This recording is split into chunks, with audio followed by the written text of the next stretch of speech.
What's going on, everybody? Today I want to talk about the patch notes that are about to drop. In the top right corner, you can see the maintenance is going to drop in 17 hours and 34 minutes for my server.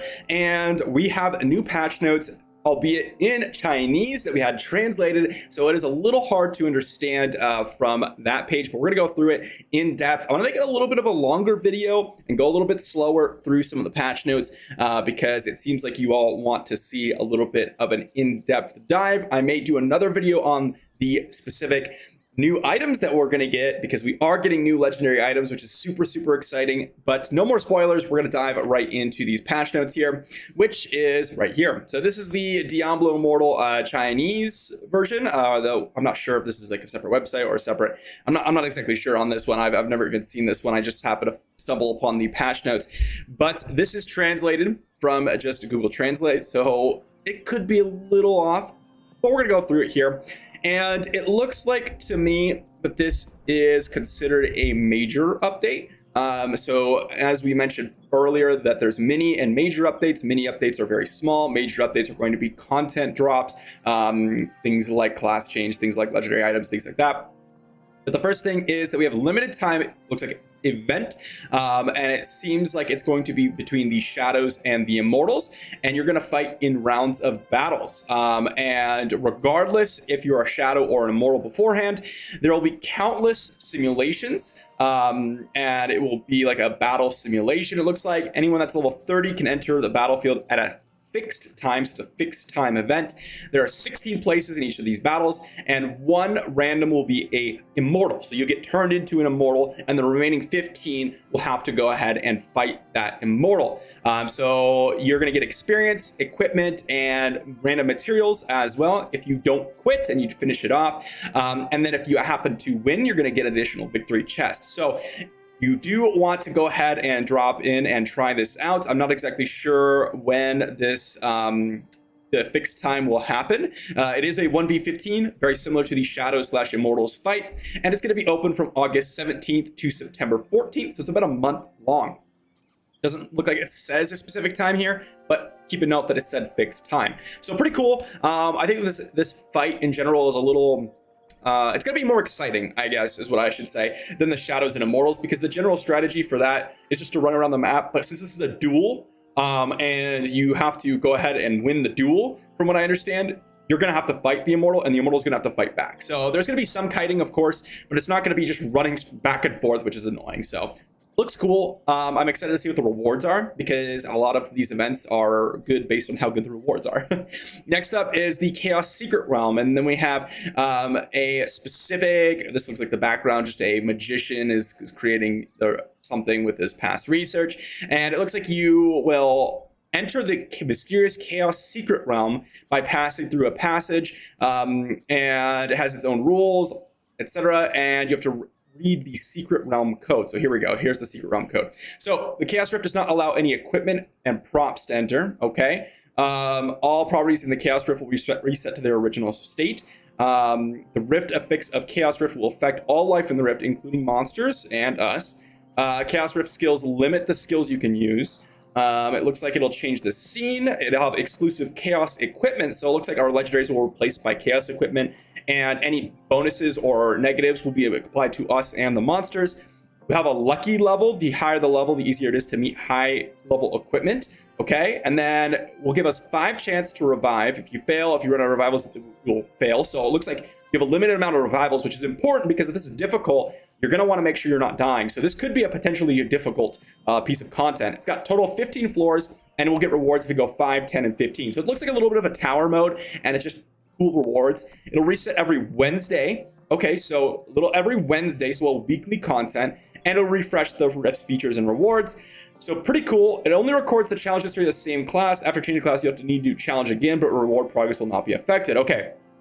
We just need to complete the main storyline. or reach level 37 to access it, and it'll be at the same time span, August 17th to 14th. Looks like a really fun mode. It's going to be like an Elder Rift, but instead they call it a Chaos Rift, where you don't use your equipment. They have different equipment, and then they also have different skills and different affixes, which just seems like a pretty cool little weekly bonus. Once again, we need to know what the rewards are in order for me to get my final judgment, but this one in particular seems like a very fun one. I think Elder Rifts are some of the most fun content in the game, and I'm excited to see what this looks like. Moving on to our next topic is about the new cosmetic, the Scourge monster. As far as I've seen, there's brand new cosmetics, and it's a purchase, and you'll get a complete set of the fashion appearance, weapons, armor, and clothing, and a deluxe collectible with portals. So this looks like a separate cosmetic, not a part of a battle pass, which seems a little interesting.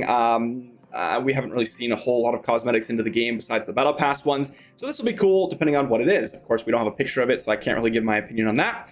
Next up is the legendary equipment. So look at this, 36 new class legendary gear. This is huge. 6 new legendary items per class, and we're going to go over them. Keep in mind that this is translated once again, so it'll be a little bit hard to understand, and we have to kind of interpret it. I may not know all the names of the abilities here, so I'm going to do my best, and we're going to read through it as much as we possibly can. First up is the wizard, and we have a headpiece that says when we attack someone with the frost ray 6 times, we will be freezing them for 2 seconds. This is a huge modification that could potentially be absolutely broken for PvP. I don't see it being used in PvE.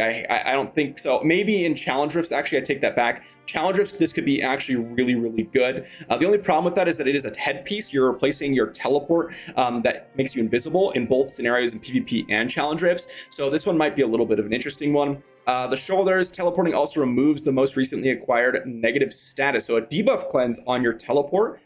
Very interesting. I think this could be kind of cool. I don't really know of any things that we would want to remove except for CC's effects. So I don't know if this is going to be particularly amazing, but maybe I'll have to test this out one more. Lightning Nova now turns into a Burst Nova forward, and when you click again or reach the end, it explodes into several small Nova to deal damage to the enemy. Okay, so this looks like a chess piece, and it looks like a dash. Lightning Nova turns into a dash.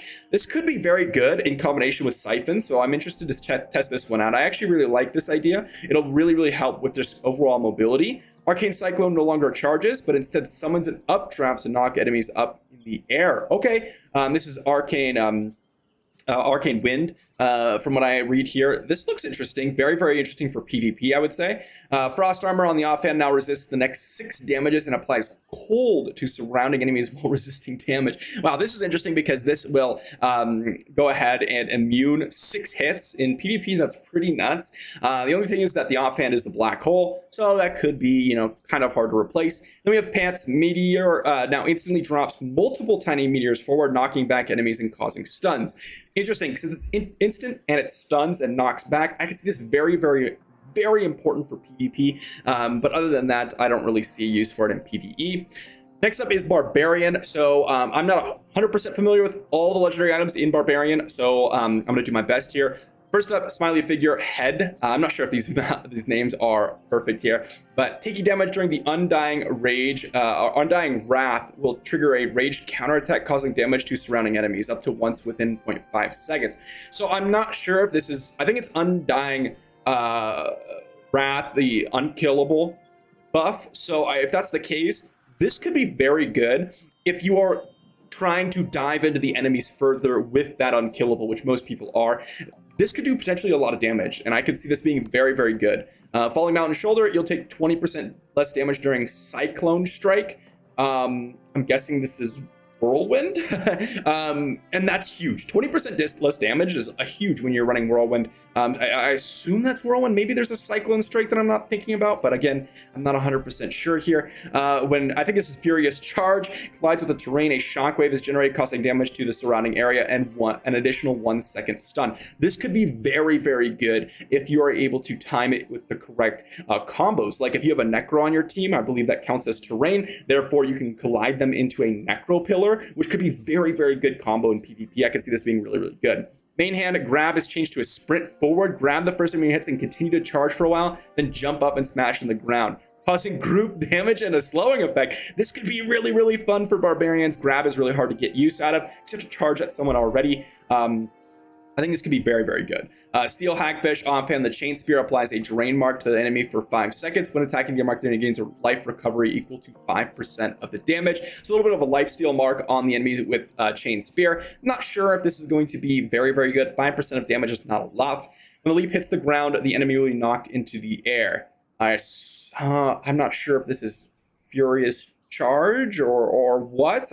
I'm not sure what leap this is talking about. But always more knockups is always good in PvP. So far, I'm really, really excited about these legendary items. All of them seem very, very good. And I think that these mentioned basically this is really focused on control and interrupt effects overall is what they mentioned up here, which I kind of just glanced over real quickly. But most of these are supposed to be focused on controlling and interrupting, and that has been very, very clear across the board. Knockups aplenty for the Barbarian, as well as looks like freezes and chills and stuns for the mage here, or the wizard. Next up is the monk. First one, our headpiece is going to, our spiritual body is dedicated to you and can split 20% of the damage. I think this is Mystic Allies. I'm not sure, but that could be very, very good. Depending on what scenario, you'd oftentimes don't want them to die and you'd rather take the damage. So this might be worse than before, but you know, I'm not sure. Jin Zhongpu, I'm not sure. This turns into a wave of energy that will release in all directions, causing damage to enemies in the path and adding ignition. I have no idea what this is. I have no. Maybe it's seven-sided strike. Maybe it's wave of light. Maybe it's mist. I have no idea what the ability is, so I'm gonna have to skip that one. I'm sorry, guys. Oath of Peace, taking damage during the use of Shield of Zen, I'm guessing, will trigger a shelter counterattack, causing damage to surrounding enemies. This could be good in PvP. A lot of the times you're gonna run Shield of Zen, or overall just in PvE as well. You're running Shield of Zen for the movement speed oftentimes. So the spirit body changes into a spirit body that rushes out in the designated direction, taunting and attacking monsters along the way. Again, I'm not sure what Spirit Body is. Maybe Mystic Strike. And you charge it, or maybe it's I have no idea. Honestly, I can't really interpret these ability names right now. It's not Exploding Palm because Exploding Palm is right here. So next up is the offhand. Exploding Palm. Now fold their palms together, gathering all enemies in front of them into the middle. This could be very, very good. It's very similar to Cyclone Strike. I guess this could be Cyclone Strike up here, but you know, I have no idea. This gathering, though, could be very, very good. Kick's now charged up for a powerful kick, knocking back enemies and adding a stun. So that is really, really interesting because already this one's hard to use. The mobility is nice on it, but the damage and the effect that you get isn't huge. But the kicks now causing a knockback and a stun is very, very good. Next up is the Witcher, but I think this is the Demon Hunter. So Scattering Mask, the headpiece is up first, and when casting Hatred, I believe that's Vengeance, it also releases an inner terrifying demon that fears surrounding enemies for 3 seconds, deals damage. This could be very, very good for you to dash into enemies in PvP and then surround, fear them, get some big damage out, and then dash away. Or just getting people off you when they're charging onto you. And this is really, really solid, I think, also in challenge rifts for certain abilities where you're kind of running past a pack. You can pop your Vengeance and then fear them, making sure you're not dying, or even to get people off of you in PvP. Next up is Resolve. Multi-shot will now also knock back the enemy. It's got a 6-second cooldown for the player against players, rather. This is huge. This is the biggest thing I've seen for the Demon Hunter so far that allows them to really counterplay some certain things like the Barbarian and the Crusader. If they're dashing on top of you, you can just interrupt their dashes or interrupt their horse with the knockback. It's massive. This is huge. And I think this is going to be really, really important for some of you who want to kind of slot in a couple of extra CC moves as the Demon Hunter.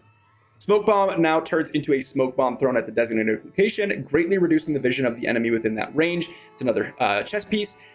This one, I don't know if this is going to be pretty much used at all. I guess we'll have to see how big the radius is, but the fact that you throw it and it's a stationary, kind of circle, yeah, it's not great, I don't think. Next up is Alternative Nourishment. Main hand, every 4 times explosive arrow hits, it will generate a more powerful explosion and knock back the enemy. Knockback effect can only be triggered once for the player within 3 seconds. Not a huge fan of this. Explosive arrow, you cannot move and shoot with it. And I think that's a huge, huge downside to it. So I don't know if this main hand will ever be used.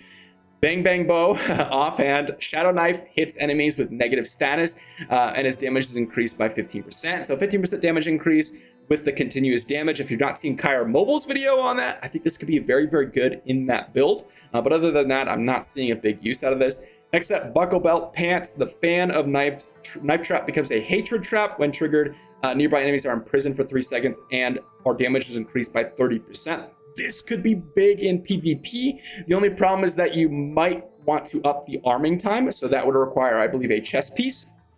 That means that you're gonna have to combine a chest piece with the pants to get this big use out of PvP, but increasing damage for 30%, which is absolutely insane, and actually rooting someone could be absolutely massive. So I could see this being potentially really, really good. Next up is the Crusader, and the first one is the Shell of Zeratus. The shield is protected by Aegis in the process of charging, which can reflect the enemy's projectiles and cause damage.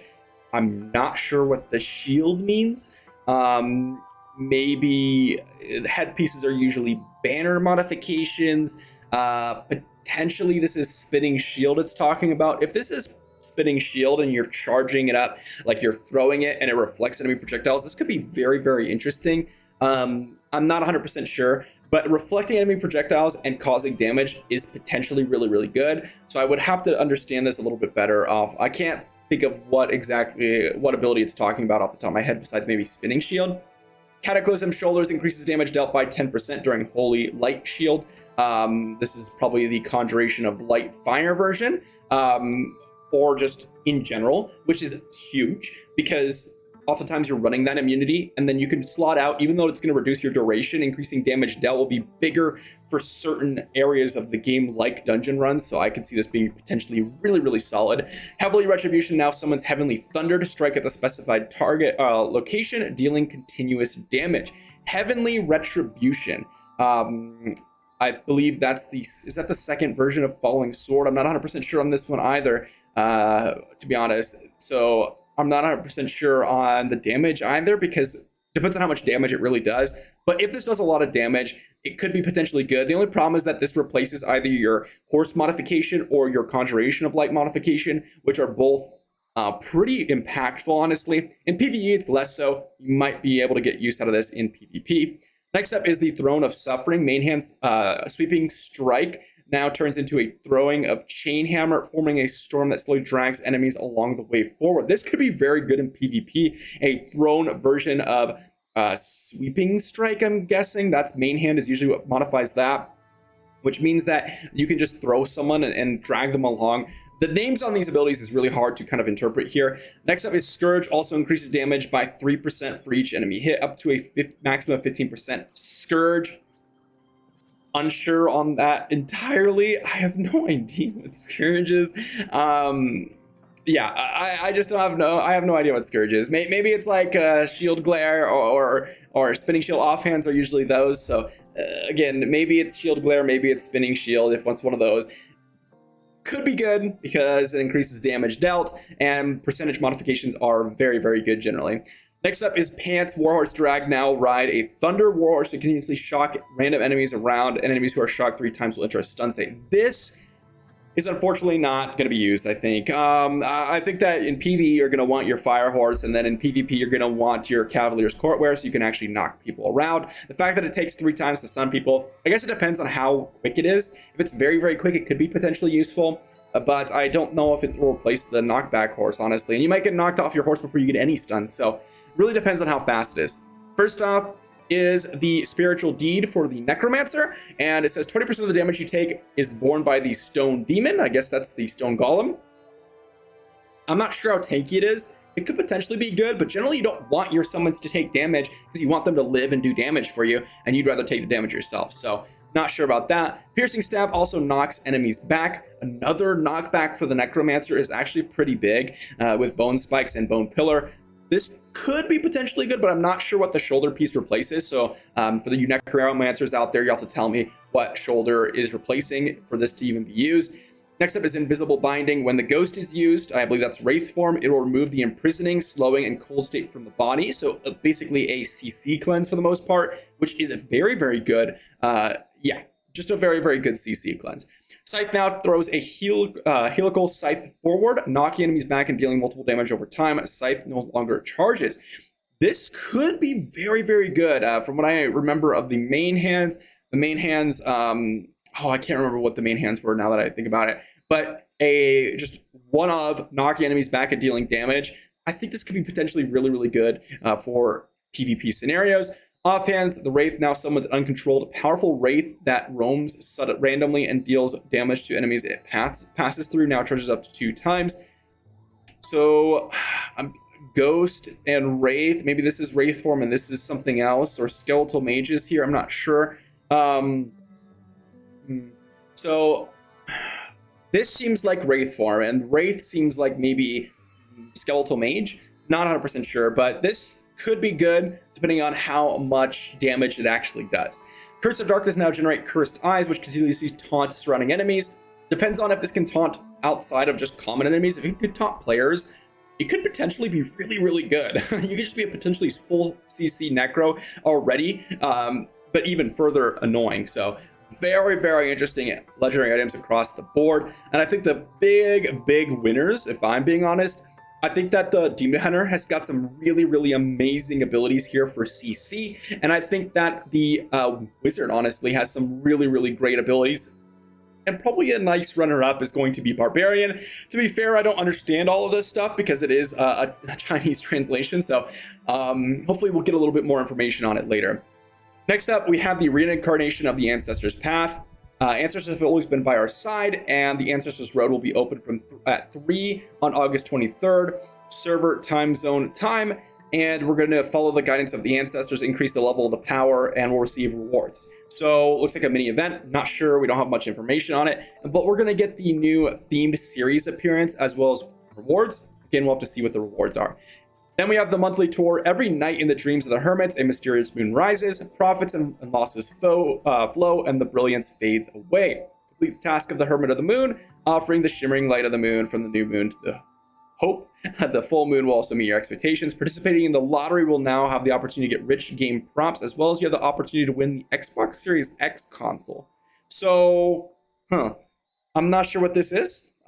Is it an in-game event that gives us in-game rewards? This looks like just like a straight-up lottery that you're getting real-life stuff from. So I have no idea what they mean by this in terms of like how we sign up or whatever. But I guess keep an eye out on August 26th for this. Not super interested in that. Then experience optimization. And honestly, I did glance over this. And this is honestly, along with the legendary items, my favorite part of the patch. So team experience between players have been optimized. In Hell 2 to 5 difficulty, the group size requirement for wild dungeons and hidden runes has been reduced from 4 to 2. This is an amazing change. It's not perfect because I would love to see that from 4 to 1, but this is the big thing that not only I, other content creators, and you all have been asking for, and they are making the change towards that. This is huge. And this is one of the biggest things that stop people from playing. Hopefully the 2 is a big improvement for a lot of you out there, but we'll have to see.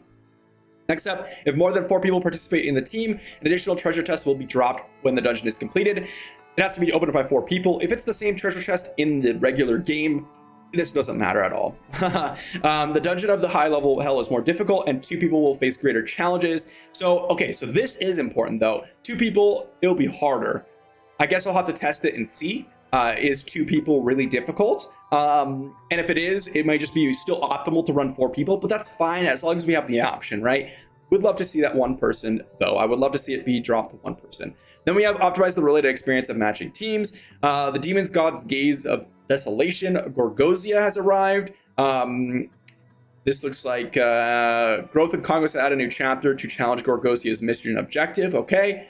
Adjust the season journey quest to remove the quest objective of collecting chapter treasure chests. Okay. Adjust the ancestral notes quest and remove the goal of completing the chapter camp in the ancestral notes departure chapter. Okay. None of this I think is particularly important, but maybe someone else out there is interested in that. Next up, wild gameplay. Increase the probability of goblins dropping rare and legendary equipment. This is huge. This is huge. I will not get super excited though because I don't know the drop rates, right? But if they're similar to like those oranges out there, this is massive because right now goblins are absolute trash. You don't get anything from them and they're chased down for no reason. But if they drop legendary equipment now, you should definitely be hunting down goblins even more. So huge, huge.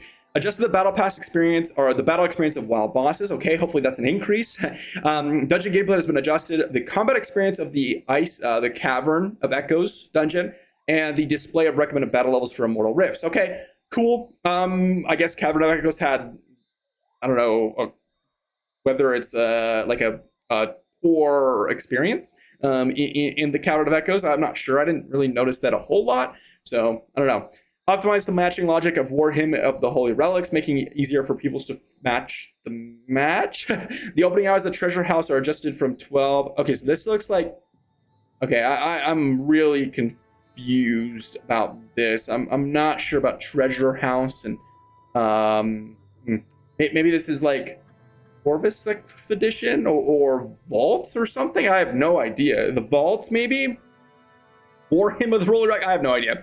Let me know if you know what this is in the comments down below. I'm very curious. Optimize the benefits of the monthly card. Players who activate the monthly card can directly open the portable market in the market mail. Okay. Buff to the battle pass. In the event that the goods of the market are successfully sold or the sale is overtime, it can be combined into one notification mail, which will only be sent once a day. Okay, cool. Starting phenomenon that occurred when buying large... Okay, just a little bit of a bug fixes here.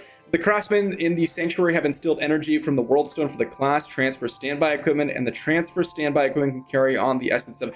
Huge! So this allows our equipment to transfer essence. This is a biggest change for class change that we've been asking for. So now when we have our reservist equipment on, we can transfer our essence onto them. We don't have to farm new pieces. This makes it immediately viable to swap into a new class, and I will be doing that soon to Necromancer based on all your votes. Super excited about this. Big changes.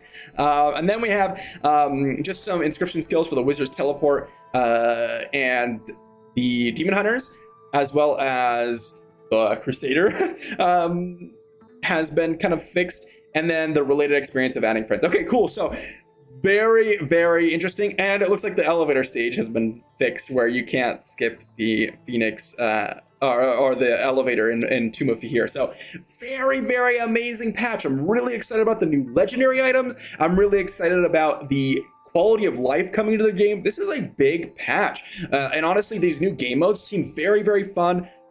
Honestly, this is a good patch. I had very low expectations, and honestly, they exceeded my expectations by far. This is a good patch. I'm very excited. This will be a lot of content for us to kind of go over for the next couple of weeks. And honestly, there's nothing more for me to say, really. I'm very excited. I'll be testing out these events. I'll be testing out the legendary items. Let me know what you all think in the comments down below. And hopefully this is a format that you all liked for the patch notes. I did it a little slower, and I went a little bit more in depth. I figured most people wanted to see them quicker, but it seems like people wanted to just take their time. So hopefully you enjoyed, and I will see you for the next video.